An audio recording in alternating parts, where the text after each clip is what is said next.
Hi, I'm Peter, inventor of the swag.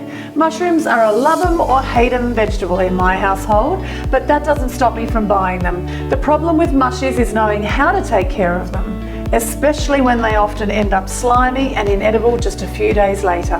It's all about moisture with mushies. If you have bought fresh mushrooms in a container sealed with cling wrap, know that they're already on their way to Slimeville.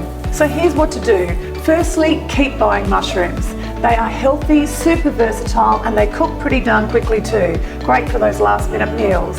If your mushies are already a little slimy, I recommend washing them thoroughly in cold water mixed with a dash of white or apple cider vinegar. Let them dry naturally or pat dry with a tea towel. Then pop them straight into a dry swag and into the crisper, or use a dry brown paper bag. You can even place the mushrooms in the brown paper bag directly into your dry swag to keep the swag from getting dirty. If you're looking for a more sustainable way to keep your fruit and veggies fresh for longer while saving money in the process, and you haven't heard of the swag until now, jump over to the swag website for the full range of swags. And don't forget to follow us on Instagram, where you'll join our family of happy swaggers, get updates and other swagging tips. Happy swagging.